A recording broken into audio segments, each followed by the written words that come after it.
Hi, um, this MCTV once again bringing you live podcast on our dear club today once again. It has been very, very much unfortunate that we've been sniffed again. A player like Emi Bondia has been taken away from us, and you know what that means? Aston Villa, Aston Villa of all clubs, not Manchester United, not Chelsea, not Man City Moneybag, you know. This is Aston Villa, and that is where you have to come in and know that something serious is about happening. For Emi Bondia to choose, or for Aston Villa to price off Arsenal on a player that we have so craved for the past 2 seasons now, that means there is something more to it. But all the same, I think it's going to be very much prettier if at the end of the day we can finally land Aouar. Then I think if Hassan Aouar can arrive, well, we will say, okay, that could be the reason why we never did that. But if it doesn't happen, I wonder how it's actually going to happen. But if this is your very first time of watching my video, please, I would like you to go to the red subscribe button and hit it, and go to the comment section. Comment, give me reasons and thoughts about this night upload, and also share to your friends and like. I think by so doing, we can be able to get up to the maximum amount that is needed. So, in order to move on, it is very much unfortunate if at the end of the day we are not going to do something that will make us feel as fans, because sometimes when I talk about this cronky stuff of a thing with the condition of things that we saw ourselves into this season that just ended, we would have been able to start up immediately. When I talk about being proactive, sometimes it seems to be maybe that you are trying to apply a kind of measure that is not supposed to be in that way. But sometimes for the owner to show that he has the capability is at a time when Arsenal finished far above Europa League position. We are still doing business just as usual. It has been long. It has actually been long, and it is no longer funny. The fans are not happy. Everybody is not happy.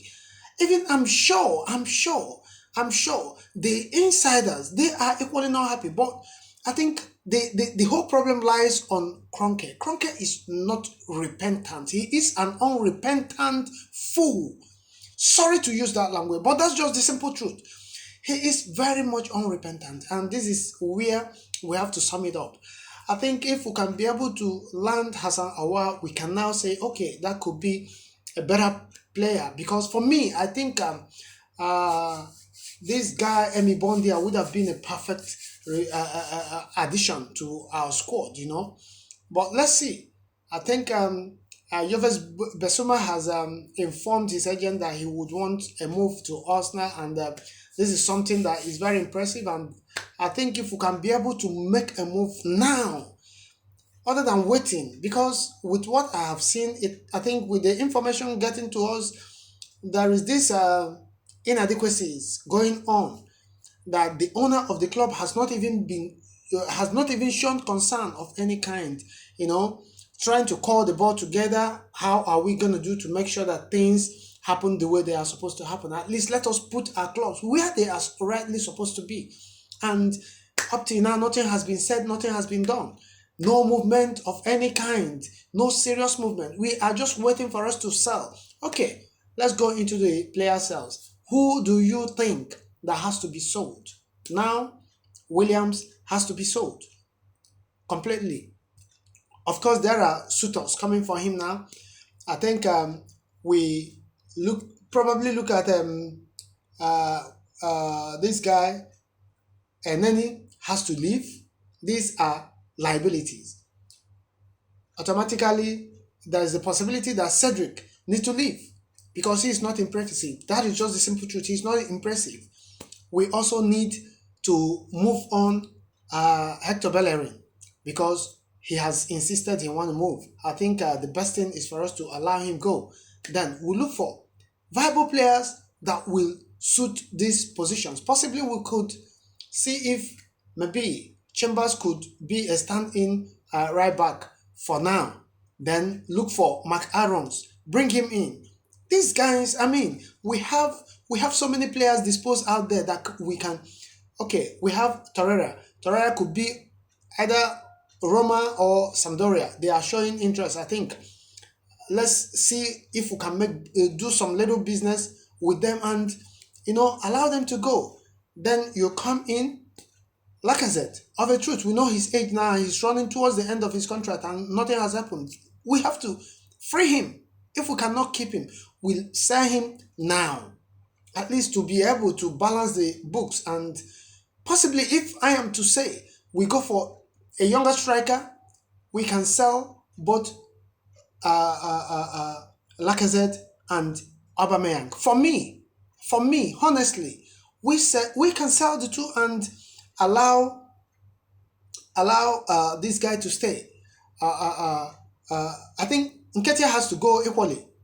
You understand? We have to then bring in new additions because the team is getting down, and the more you allow them to go after this season, the age will increase more, and the chances of selling them and getting something out of them will no longer be there. If I am to say, let's sell Lacazette, okay, we can allow Aubameyang to move on and walk towards the end of his possibly retiring in Arsenal, or towards the end of next season we can now look for addition. But these are the areas I want us to see if we can touch and comment on these areas. Let's see the number of players that could be brought in and those of them that could be going out. William Saliba has told his coach also that he wants to stay in Arsenal and fight for his place. For me, also, Guendouzi, for me, let's move him on. Let's sell him because he doesn't want to stay. That's just the simple truth. He doesn't want to stay. Let's move him on. We can cash in about maybe £15 million or thereabout, so as to also have a direct investment. You understand? We can have a direct investment either to take on our then with Joves Bissouma, we can swap deal with Nketiah, to make sure that things are balanced the way that. Then we also Williams. I think with information coming in, William is almost about £15 million. If that is possible, then we also have to invest direct. Then in these areas, we can be able to, at the end of the day, before we balance our books, we can be able to have more intake of about 3 or 4 players.